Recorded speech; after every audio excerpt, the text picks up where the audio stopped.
नमस्कार। म अहिले यो भिडियो बनाउन गइरहेको छु। यसमा चाहिँ विशेष रूपमा धेरै मान्छेहरूले सोध्ने गरेको प्रश्न, भगवान कहाँ छन्? मैले देखेको छुइनँ। कहाँ छन् भगवान? मूर्तिभित्र भगवान छन्? यो ढुङ्गाभित्र भगवान छन्? यो खोलाभित्र भगवान छन्? यो रुखभित्र भगवान छन्? कहाँ छन् भगवान? भगवानै छैनन्। यस्ता प्रश्नहरू धेरै सुन्ने गरेको छु।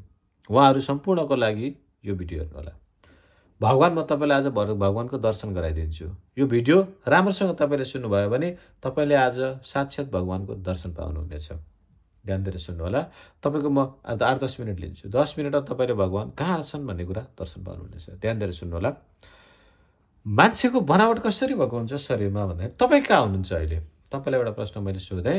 तपाईँ अहिले कहाँ हुनुहुन्छ? कहाँबाट तपाईँले हेर्दै हुनुहुन्छ? के तपाईँ आँखा हो? के तपाईँ नाक हो? के तपाईँ टाउको हो? के तपाईँ गिदीमा हुनुहुन्छ? के तपाईँ जिब्रोमा हुनुहुन्छ? के तपाईँ घाँटीमा हुनुहुन्छ? कि मुटुमा हुनुहुन्छ? कहाँ हुनुहुन्छ तपाईँ? कहाँबाट तपाईँले मलाई हेरिरहनु भएको छ, सुनिरहनु भएको छ? कहाँबाट हुनुहुन्छ? तपाईँलाई सोधिरहेको छु मैले। तपाईँ कहाँनिर हुनुहुन्छ? तपाईँ कहाँनिर हुनुहुन्छ भन्ने यो प्रश्न तपाईँ आफैले अहिले यो भिडियो हेरिरहँदाखेरि ध्यान दिएर सुन्नु होला। हाँसेर मात्रै नबस्नु होला। ध्यान दिएर सोच्नु होला कि यो भिडियो हेरिन्जेल मैले जे भन्छु त्यही ध्यान दिएर सुन्नुभयो भने तपाईँले ठ्याक्कै भगवानको दर्शन पाउनुहुनेछ। तपाईँ अहिले कहाँनिर हुनुहुन्छ त? कहाँनिर हुनुहुन्छ? तपाईँको शरीर, त्यो शरीर तपाईँको हो, तपाईँ होइन। यो मस्तिष्क तपाईँको हो, तपाईँ होइन। भावना तपाईँको हो, तपाईँ होइन। तपाईँभित्रको मुटु, कलेजो, फोक्सो, आन्द्रा, जति पनि अर्गान छन्, जति पनि अङ्ग प्रत्यङ्ग छन्, सबै तपाईँको हो, तपाईँ त्यो होइन नि त। तपाईँको भावना पनि तपाईँको हो, तपाईँ होइन नि त। विचार पनि तपाईँको हो, तपाईँ होइन। तर तपाईँ कहाँ हुनुहुन्छ त? तपाईँ जहाँ हुनुहुन्छ भगवान त्यही छन्। सबै कुरादेखि भित्र तपाईँ जहाँ हुनुहुन्छ त्यही छन् भगवान। त्यहीबाट तपाईँले गरेको सबै कर्म देखिरहेका छन्। तपाईँले बोलेका सबै वाक्य सुनिरहेका छन्। तपाईँको सोचहरू सबै हेरिरहेका छन्।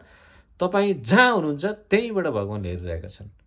तपाईँको शरीर होइन, तपाईँको मन होइन, तपाईँको मस्तिष्क होइन, तपाईँको भावना होइन, त्यहाँदेखि पनि परभित्र, तपाईँभित्र जहाँबाट तपाईँले मलाई सुनिरहनु भएको छ, हेरिरहनु भएको छ, त्यही छन् भगवान। भगवानै त्यही छन्।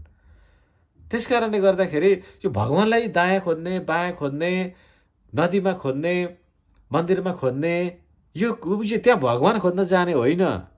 त्यसको विषयमा म अर्को भिडियो बनाउला कि मन्दिर किन जान्छन् मान्छे, मन्दिर जाँदा के हुन्छ, मान्छेले पूजाआजा किन गर्छन्, किन नुहाउँछन्, यसको कारण के छ, म अर्को भिडियो बनाउला। उत्सुकता लाग्यो भने कृपया सोध्नु होला। नमस्कार।